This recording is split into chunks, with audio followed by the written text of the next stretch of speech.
Welcome back, dear viewers. Thank you for staying with us here on The Breakfast Show. The President has recently witnessed the launch of the National Project for Developing the Egyptian Family event held at the new administrative capital in Cairo. The discussion panel that was held during the event tackled issues of concern for the National Project for Developing the Egyptian Family. Many issues regarding women empowerment, regarding economic status of the Egyptian family and of women were discussed, and also the Decent Life Initiative project and other presidential and governmental initiatives were tackled to see how they can serve Egypt's vision for 2030, the overall comprehensive vision. To talk about this issue, we are honored to have with us here in the studio UN Human Development and Resources expert, Dr. Maha Mahgoub. A very good morning to you, Dr. Maha. Thank you for joining us. Good morning, thank you. So, how do you see this initiative, Dr. Maha, to support the development of the Egyptian family, regarding, first of all, family planning? Yes. To reduce the population explosion, which eats away at any economic gains. Yes, of course. As you mentioned, that President Sisi just launched an initiative for developing Egyptian families and how to control and plan for family size.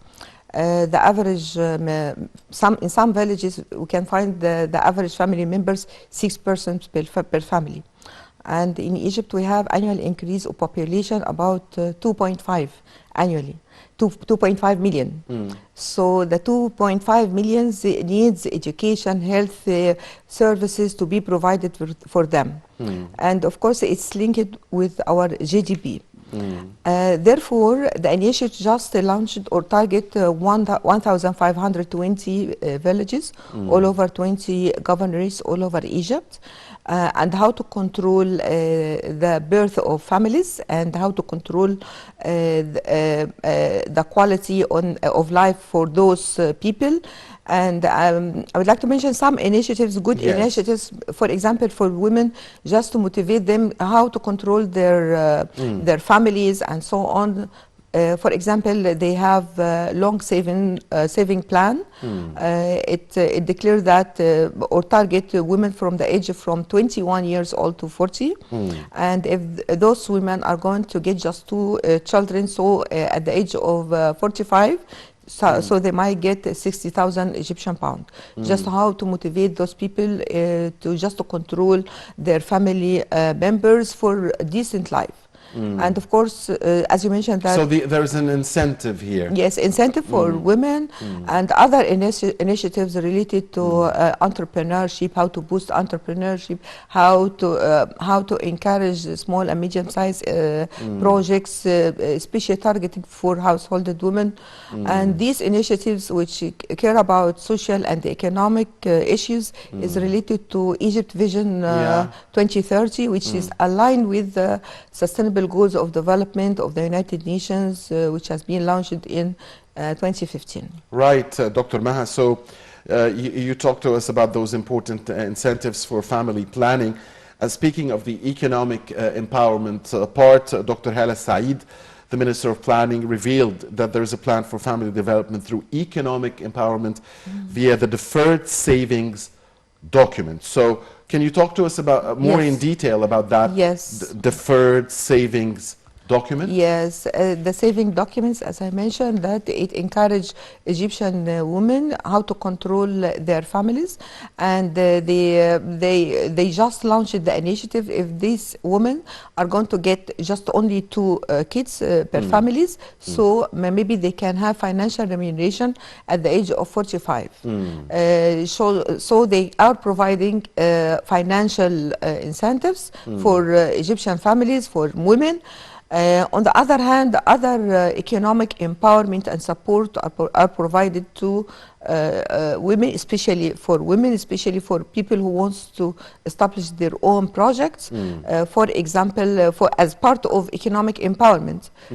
For example, the launch or initiative for teaching those women entrepreneurship, what type of how to be an entrepreneur. They are targeting 1 million women, Egyptian women, and on the other hand, they are providing another initiative targeting 100 million Egyptian women to start up their own business. And of course, there is a financial support and aids reach about 500 million Egyptian pound for financing the micro and small businesses in Egypt.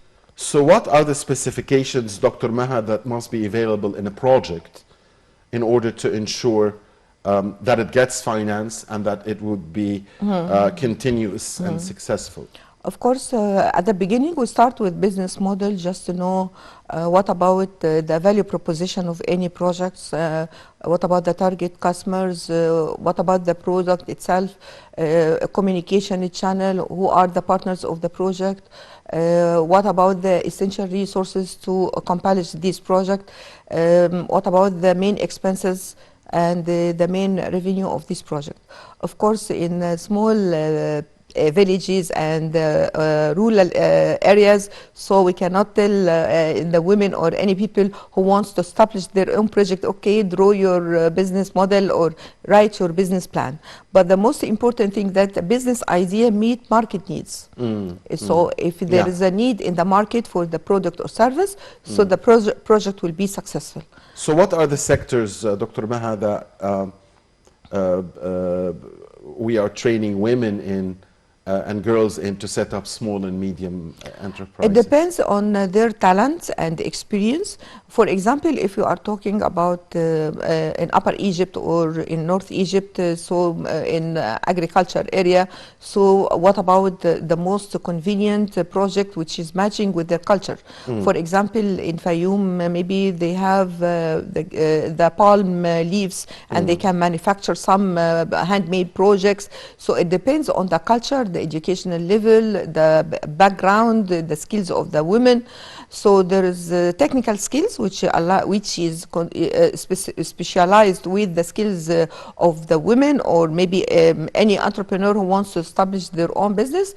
And other skills, it's soft skills for, or entrepreneurial skills for those people, which let them to boost and grow their projects. Right.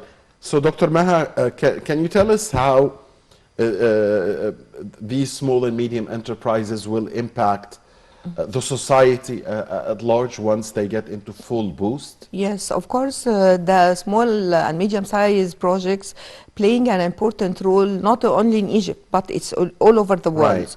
It represents all over the world about 90% of the international GDP. 90%, of course. If anyone who wants to establish their own projects, it becomes small, then it grows into medium size or large size. It represents manpower about, and it provides the job opportunities from 40 to 80%. It has economic empowerment and financial income for those people who wants to improve the quality of their lives.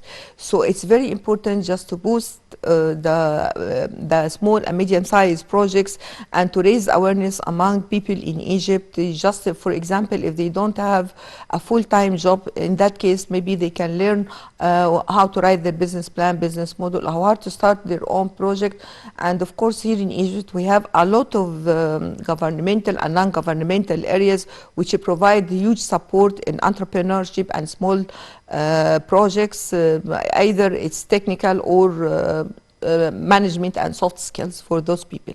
Right. Dr. Maha, so there are a lot of initiatives like the Decent Life initiative, the presidential initiative that aims at improving the lifestyle of Egyptians and the living and easing the living conditions. Can you talk to us about the impact of such an initiative, such a big, huge initiative like Decent Life, and other presidential and governmental initiatives, again, regarding the development of society at large? I would like to mention that Decent Life or Haya Karima is the biggest initiative all over the world, which target maybe 58 million Egyptian people all over Egypt. And of course, if we talk about the Egypt Vision 2030 and the Sustainable Goals of Development, which emphasize how to improve the quality of life of all people. And here, if we are providing high quality in education, health, we have 100 million initiative for health, which was very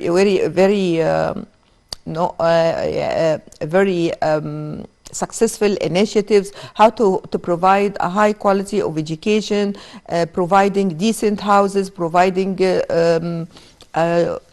decent and appropriate job opportunities, how to empower and boost entrepreneurship. All these initiatives are along with the Sustainable Goals of Development, and it is a great honor just to have such initiatives for those people.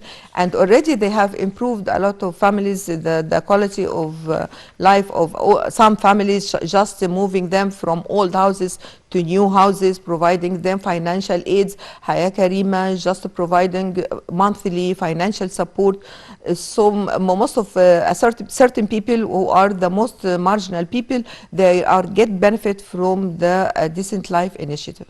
Right, and when we talk about the development of the family, then certainly a woman's status is very important.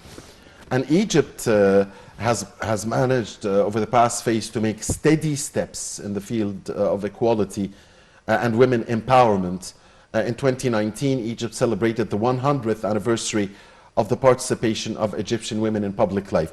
Can you talk to us, Dr. Maha, about the importance of women empowerment within the development, the plan for the development of the family, the woman being perhaps the most important part of the family? Yes, of course. Women in Egypt represents almost 50% of Egyptian population.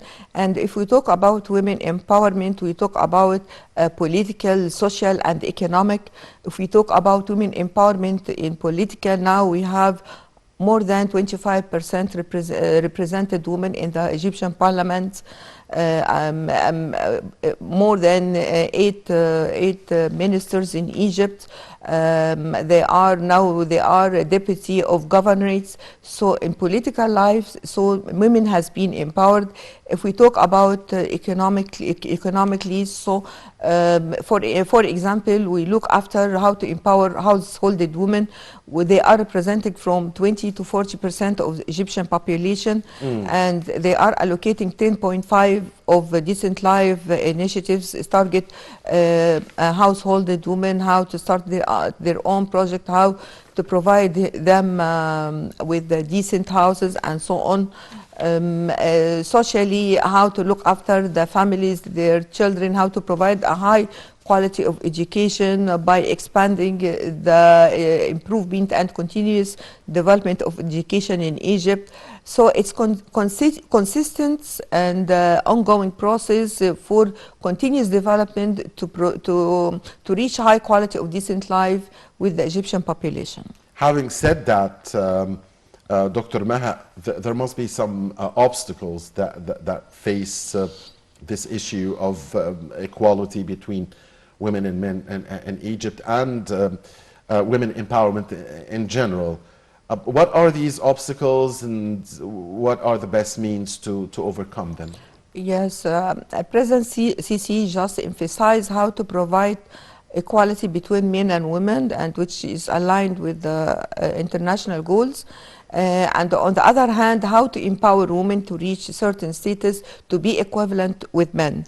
For example, in shareholding companies, so there is a law that 30% of board members should be occupied by women. So this is by force. For example, if they don't... by force of law, yes. Yes, by force of law. And as well by law, just 25% of women should be occupied in the parliament or occupied in different seats in political issues. This is political issues, how to empower women in establishing their own projects. So they are allocating 500 million Egyptian pound for women just to start as seed for starting up their their own projects, how to be independent, how to have other financial means to live a decent life. So a lot of initiatives targeting women in Egypt, how to live equal life in Egypt. You mentioned that some the obstacles, yeah. yes, Perhaps yes, social maybe social more issues, than any other. yes, social issues, traditions. Some families, they don't allow their families to get out and to have job opportunity, so they don't need to be women to be equivalent with men. So in some rural areas or maybe in some villages, it's not allowed for women to work or to get out of their homes. So in that case, sometimes this hits at education as well. The education, education of girls, yes, and I guess is very yes, important. education maybe in early age, so it's prohibited for women to have their education. But I think that the country is going to regulate these obstacles. For example, if they have it should be obligatory. The elementary education should be obligatory for all citizens, and they will not going to have any financial support from the country unless that they can read and write and to erase their illiteracy. Right. Dr. Maha, I guess one also important element of empowering women and helping them socially and economically are the initiatives aimed at supporting one-parent mother families who support their children. Yes, yes. Can you talk to us about that? One parent is a household woman, it's okay. It could be one parent or could be married woman. And of course, we can find some families, they are looking after their families and spend on their families. So the household woman, if she is one parent, widow, divorced, or maybe if she is married, in some area reaches 57%, which represents a high percentage. So those people, they need to have financial stability to just to raise their children up and so on. So we have different initiatives. For example, Decent Life, they are providing financial support for those people. They are providing, as I mentioned, 10.5% from Decent Life allocated to a single mother or the one parent. We have initiatives in small projects just to have financial funds to start just maybe micro projects, and other initiatives just providing them with decent job opportunities. The first priority will be for household woman or single mother just to afford the quality of life and how to live in a decent life. Yes. What about health and education initiatives? Where are they from this plan? Yeah. Actually, I'm so proud just knew that we have exceeded our target in 1 million health. Just the country just we're allocating a small number of people who get benefit from 100 health. We have exceeded these targets, so we are so proud that we are not just achieving our goals, but we exceed our goals. And of course, these align as well with the sustainable goals of development in education. We have restructure of the educational system, for example, using technology, tabs, and so on. And before Corona crisis, just the education system has been changed, that we were providing tablet, and when coronavirus occurred, we were proactive. Just it was easy for us to continue the education electronically. It's not essentially just to go to schools, so it is aligning step by step. Now we just the country just studied the most needed future job, which depends on technology. Therefore, about 13 new universities have been established to meet the labor market needs, especially in technology. Right. So we took the path of planning is better than cure, and preparation is better than cure, yes, and precaution is better than cure. And this is why things are moving forward, thank God. Dear viewers, unfortunately, that's all the time we have here On behalf of you, we thank very much Dr. Maha Mahgoub, UN Human Development and Resources Expert. Thank you very much, Dr. Maha. Thank Hope you. to see you again. Thank Dear you. viewers, this is the end of today's edition of The Breakfast Show. On behalf of my dear colleague Shireen Adil, this is Muhammad Abdurrahim. Tomorrow it's a new show and a new team. Please stay with Nile TV International. Goodbye for now.